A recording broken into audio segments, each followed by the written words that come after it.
famille. Cette histoire est glaçante quelque part en Turquie. Un homme rencontre la sœur de son meilleur ami et c'est le coup de foudre immédiat, un amour fort pur et puissant les unit. Un jour, sa dulcinée doit aller chez le médecin car elle pense être enceinte. Elle est accompagnée de son frère et son neveu. Malheureusement, un terrible accident de voiture lui coûte la vie et son neveu devient paralysé et muet. Le mari ne se remet pas de cette perte et en veut à son meilleur ami et refuse de lui adresser la parole. Elle, homme, refuse la mort de sa femme et n'arrive pas à vivre sans elle. Aussi, il garde son corps et vit avec. Il essaie tout pour la ranimer et use même de sorcellerie. Un jour, elle se réveille et l'homme est comble. Cependant, il l'empêche de sortir de la maison pendant qu'il est au travail et refuse toute visite chez lui. Il vit plusieurs jours avec elle et est le plus heureux. Il finit même par inviter son beau-frère afin qu'il lui présente son épouse qui est ressuscite. Le beau-frère a son fils qui ne parle pas et ne bouge pas et il a tout essayé.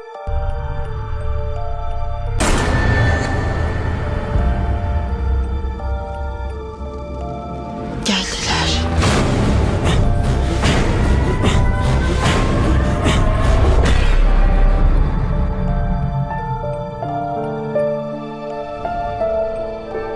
İyi ki senin karın olmuşum. Ne olur beni hiç bırakma Orhan. Seni hiç ama hiç bırakmayacağım. Seni ömrümün sonuna kadar koruyacağım.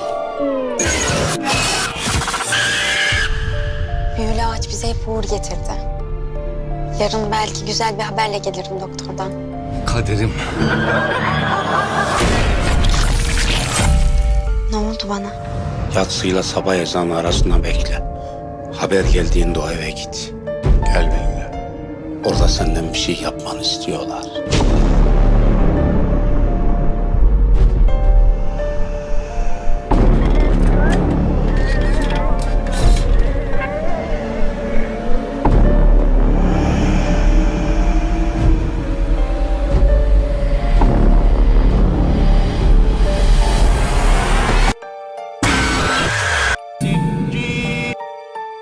Le beau-frère a son fils qui ne parle pas et ne bouge pas et il a tout essayé pour le soigner, les médecins ne peuvent rien faire.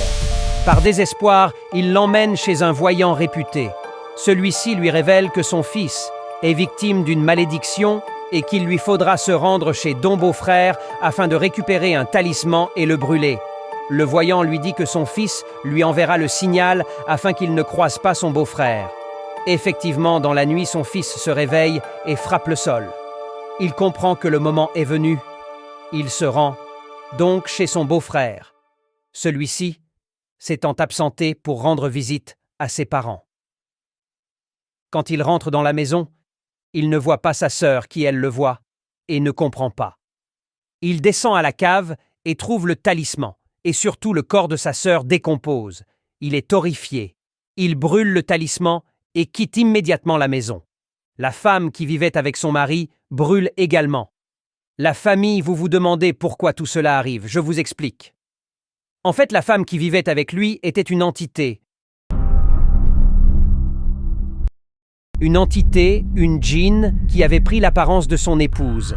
Il était tellement amoureux qu'il ne pouvait accepter une séparation et vivre sans elle. Donc il s'était persuadé que c'était sa femme et la voyait comme telle. Ainsi, après avoir brisé la malédiction, le fils guérit et l'homme disparut sans laisser de traces moralité. L'amour peut être tellement fort et pur, mais il ne faut jamais forcer le destin, car on se brûle toujours les doigts. Il y a toujours un début et une fin à toute histoire d'amour aussi forte, soit-elle, et nul ne peut ressusciter les morts, seul Dieu a main.